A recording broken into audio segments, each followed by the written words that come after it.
Ang may papayo ko lang sa mga aircon technician, wag na wag nyong susobrahan yung karga ng preyon.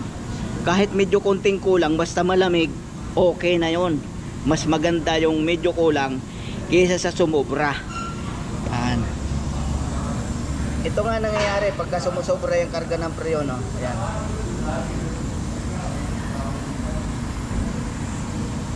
Nababakbak. At payo ko nga pala mga kasindero sa mga may-ari ng sasakyan, huwag kayong maghihinala kung kulang man ng konti yung karga ng aircon ninyo. Yun protection ng inyong aircon system ng sasakyan nyo. Mas magandang medyo kulang basta malamig, okay na yon.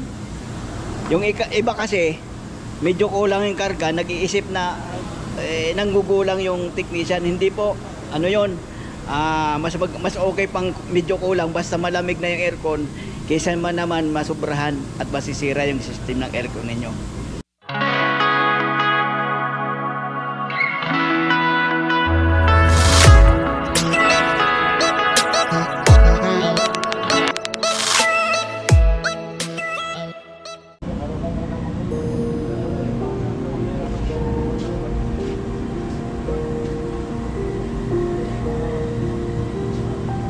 I-share ko lang sa inyo to mga kasindero. Ito ay Mustang 2015 model. Tingnan nyo yung salamin, oh. Pagbukas mo, bumababa na siya ng bahagya. Yan. Yan ay Mustang 2015 model.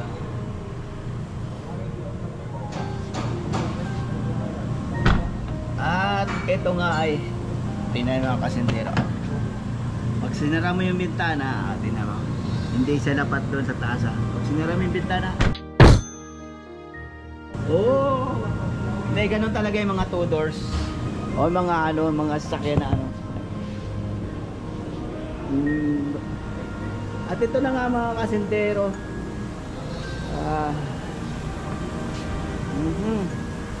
winasak na namin kahapon. Hindi naman kasi akong gumagawa nito mag-isa. Dalawa kami gumagawa. At ang problema nito mga kasintero ay aircon. So, linis lahat ng system. Ayun, nandun yung yung valve. Tapos yung compressor tanggal na. At yung condenser tanggal na rin. Ayan yung condenser, oh. Lilinisan lang. Kasi nga, ang problema lang naman nito mga kasindero, ayan o. Ayan o. Ito ang problema niyan. Nakita nyo yung clutch. Kita nyo yan. Kita nyo yung clutch. Bakbak. Bakbak yung guma niya. Pero yung compression, ng compressor maganda, malakas pa. At yung system malinis. So ang problema nga nito, yung clutch lang. Kaya lang, ayun ko, pinapalitan yung palit compressor at linis yung system. At ito hindi naman papalitan, lilinisin lang. At problema nga pala nito mga kasindero, alam nyo kung bakit, kung paano nangyayari ito na nababakbak ito. Dahil nga, tingnan nyo, may ikot to. Itong yung gitna na hindi umiikot. Ang problema niya mga kasindero, nasubrahan ng karga ng preyon. Yan. Yan ang nangyayari pagka sumusobra ang karga ng preyon. Kasi yung iba ang akala pag maraming preyon, punong-puno ng preyon, maganda lamig. Oo, may malamig, pero ang idudulot naman nun ito na nga. At minsan pa nga yung itong hose na to sumasabog din to, pero palibasa bago pa kasi, kaya hindi siya sumasabog. Yun lang nabakbak yung clutch. So yun na nga mga kasendero, sa aking ano lang, sa experience ko, pagka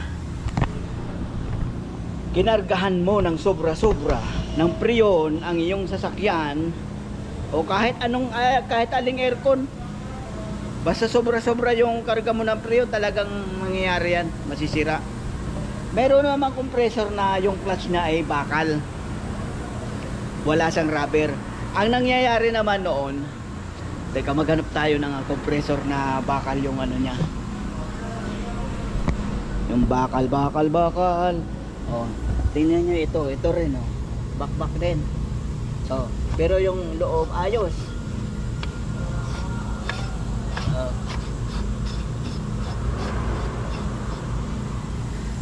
Teka, asan ba yung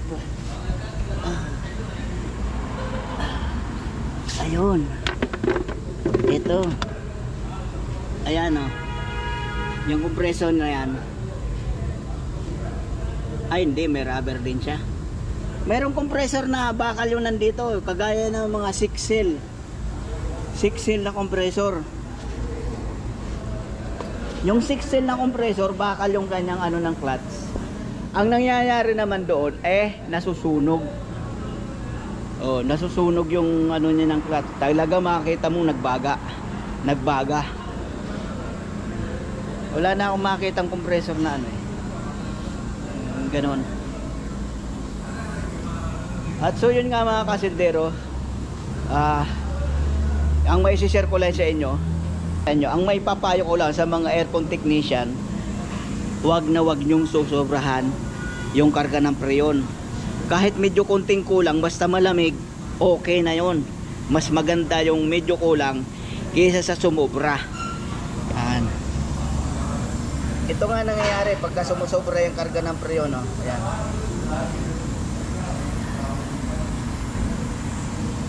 Nababakbak. Pero yung compression, maganda pa yung compression. Dapat ito lang palitan. Yun lang may ano ko sa inyo, may papayo ko sa mga technician. Ito ay base lang sa aking experience, sa aking karanasan.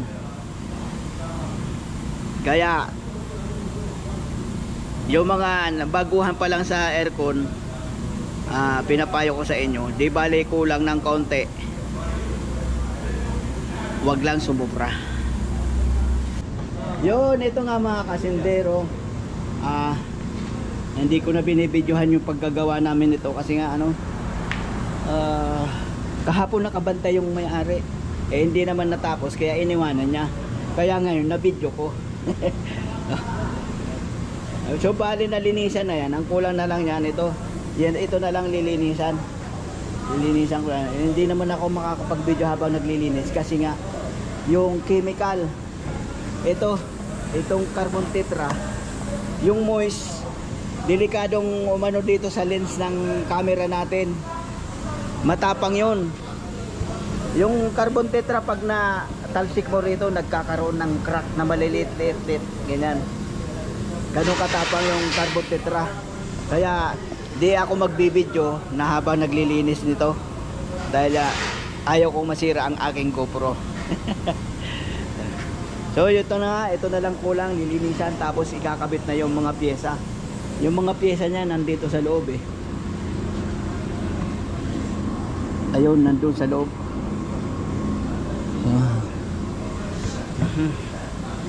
So yun na nga mga kasentero, lilinisan ko muna yung condenser. At pagkatapos bubuuin na namin. Dalawa kami gumagawa niyan, yung sudaning katulong ko. So yun na nga mga kasentero, update sa Mustang. At siya na nga gagawa niyan. Kinakabit niya yung compressor. Ayun na yung compressor na bago. Yan. At siya na gagawa dahil may ginagawa rin akong pajero. Yan. Ito si Muaz, ang Carabay na Sudani Carabay electrician. Ang Carabay electrician. Yan. Iwan na natin yan sa kanya. Nalinis na rin yung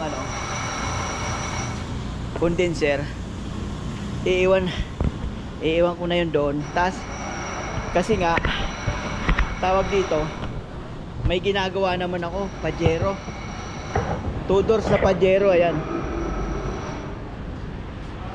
At magpapalit tayo ng ano, magpapalit ako ng spark plug. Ang problema, ang daming babaklasin, ang daming tanggalin, kasi nga yun yung spark plug niya sa ano, sa ilalim, ayun, yan. Ang daming babaklasin. At ano siya, yung may high tension pa siya. Medyo lumang modelo ito. Ito yung kanyang high tension wire. Ito,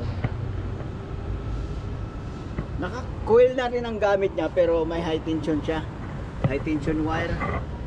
At ayan yung ano, ito yung mga spark plug na sa ilalim. Yan, sa ilalim ng intake manifold. Kaya tatanggalin natin yan, mga kasindero. Kanina pa ako nagbabaklas yan, mga wire, mga hose ng tubig, at marumi yung kanya throttle.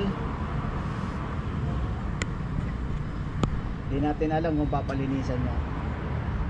Masilan kasing linisan niya, kasi meron siyang ano nito.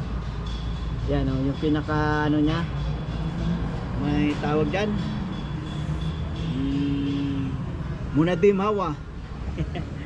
Yung sa ano tawag dito, at sa English nakalimutan ko. Ay, umiral na naman, mga kasindero, yung aking pagkano, dyslexia. Alam mo nyo ba yung dyslexia? Ako yata ay may sakit na dyslexia. Ayan. At mamaya, alauna na ngayon, mamaya ang alas 4, saka ako babalikan yan. Saka natin gagawin. Ayan. So bale yung aking atensyon, yung aking trabaho ay na-divert dito sa Mitsubishi Pajero. Tingnan natin kung anong model to. Lumang modelo ito eh. Lumang modelo. Walang nakalagay. Ayun, 2004 model. Ayan o, 2004 model. Ay, medyo luma-luma na nga. Kaya mas mahirap anuhin eh, gawin yung mga medyo lumang modelo eh, kaysa sa bagong modelo ngayon. Kasi napag-aralan na ng mga engineer. Nalaman na nila kung ano ang dapat baguhin. At so yun na nga, mga kasindero, alauna na. At magbe-break time na ako. Babalikan ko na lang ito mamayang hapon. Pagbalik ko, pagpasok uli alas 4, ligpit ko muna itong mga tools, dahil may gagawang iba, mga mekaniko gagawa naman. So lagay lang natin yan dyan, tapos uwi na tayo.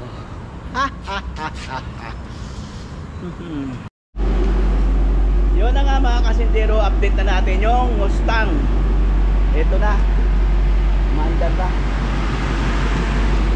Maganda yung kanyang ano, maganda yung kanyang reading.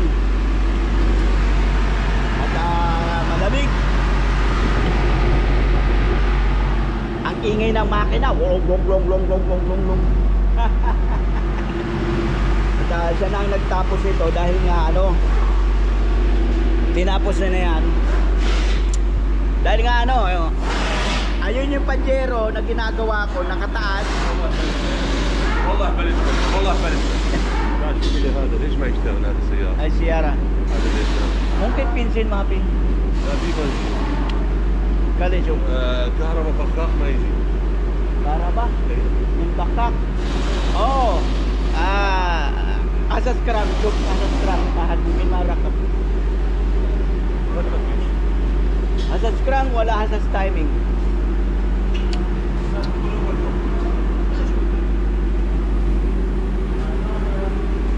Ayun nga yung ano, Pajero.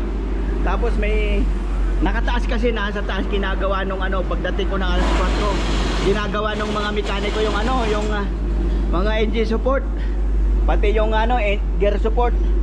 Kaya na-divert na naman ako rito. At mayroon ako nakitang ano, hindi maganda. Pambihira talaga mga taong. Tingnan nyo to mga kasindero. Nakita nyo yan, oh, yung ano. Yan, oh. Yan. Ibig sabihin nito, hindi masyado, hindi nahigpit yan yung spark plug. Kaya yung compression lumalabas. Ayan. Dito yan. Yan, dito, tsaka dito. Hindi nahigpit yung spark plug. Spark plug loose. Ano? May sud. Shub ada sud kway. Ada ma sud. Aba should I wa. So, Tehrib hawa. ay, pupuntahan muna natin yung ano. Hindi raw naandar ito. Patrol. Wala raw. Walang pulse yung ano. Walang pulse yung injector. Injector, walang pulse. Yun, ito troubleshoot ko muna ito. Kasi nagpalit na cylinder head. Nagpalit na cylinder head. Ngayon di na naandar. So troubleshoot ko muna mga kasindero. So yun lang yung aking routine dito pagka maraming trabaho. Yan. Iniiwan-iwan yung mga gagawin. Ay, nako. So ito na nga mga kasindero.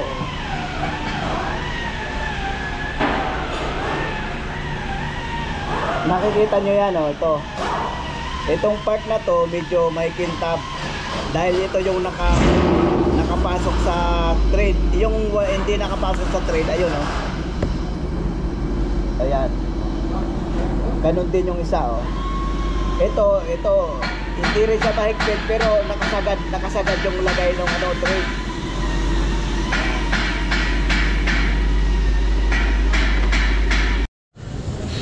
At so yun na nga mga kasindero. Tingnan nyo yung posisyon ko. Ay, pambira.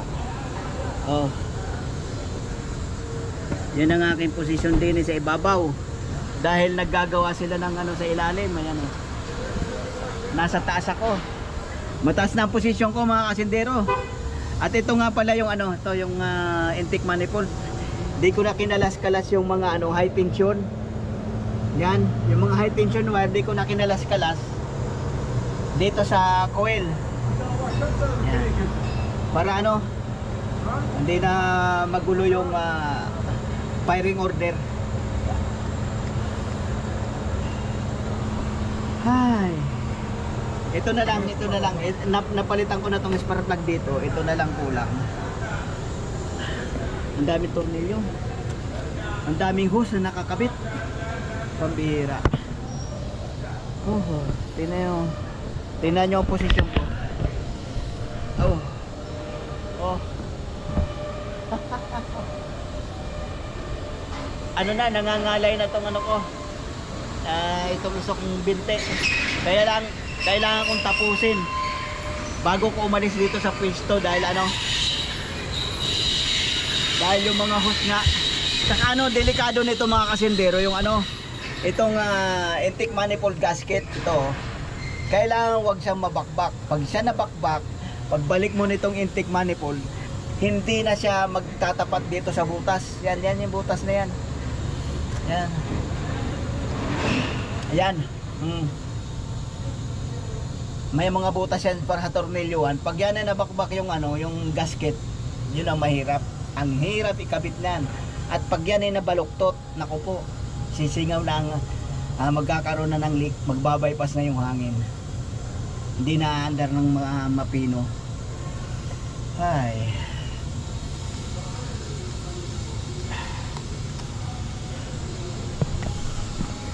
Ay. Dito muna natin ating camera. Ayan.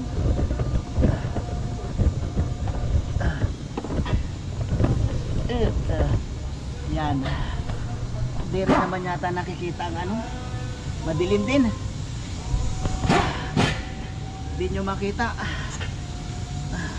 naluwagan ko na itong mga spark plug. Tatanggalin ko na lang. Oh.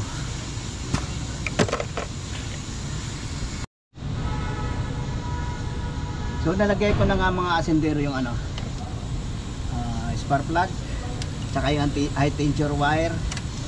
Ibabalik ko na tong intake manifold. Kalong-kalong ko tong intake manifold kasi may mga nakakabit pa kasi sa likod.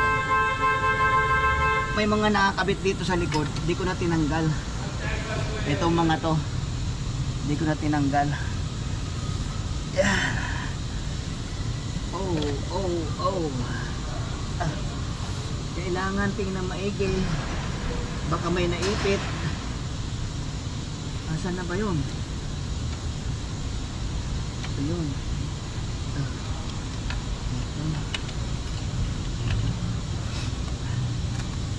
Ay. Pagpatong nito mga kasindero, kailangan dahan-dahan kasi delikadong masalpik yung ano, masalpik yung tawag dito, gasket. Tapos mabakbak.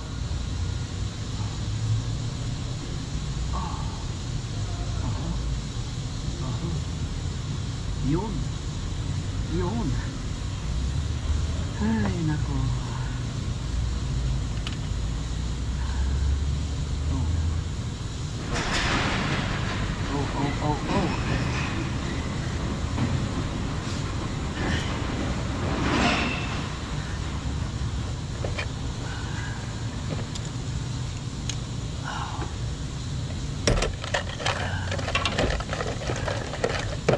Ay, pambihira. Unahin muna natin lagyan ng tornilyo yung dulo-dulo. Yan. Tapos yung dulo pa uli. Maikling tornilyo din yun eh. Yung kabilang dulo. Dulo ng walang hanggan. Asa na ba yun? Ito.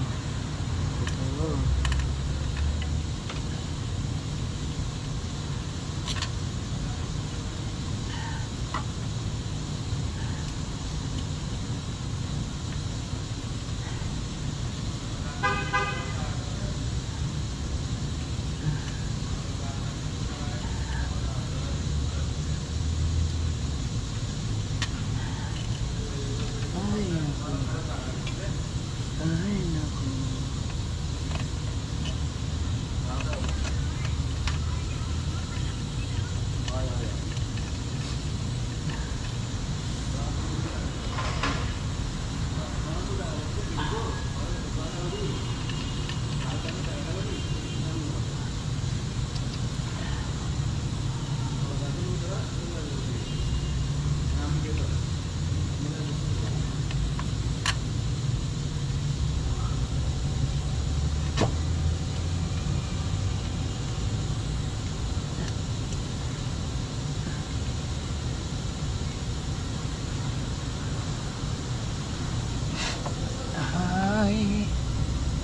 Loving you eternally.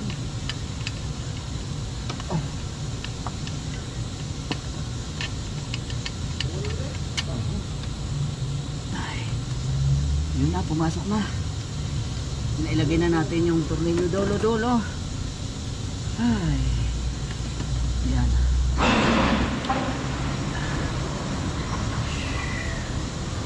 Ito yung sa ano. Oh.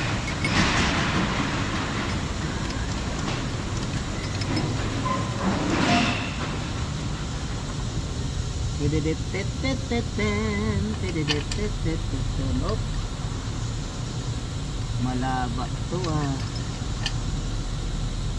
Saan ka ba? Saan ka ba? Saan ka ba?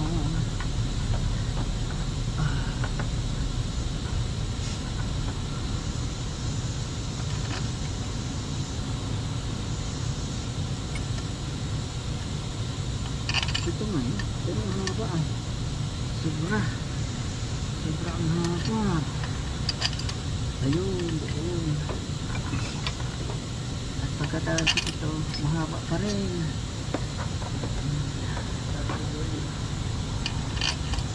Ay, leg.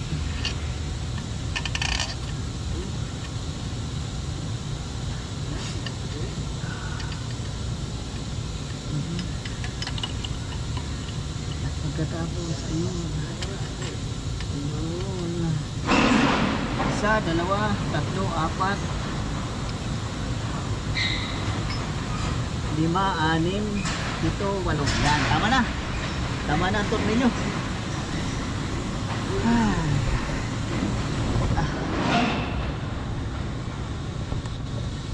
Ang gara ng pwesto ko, manhid na itong ganito ko. Nakabaluktot. Ay, naku.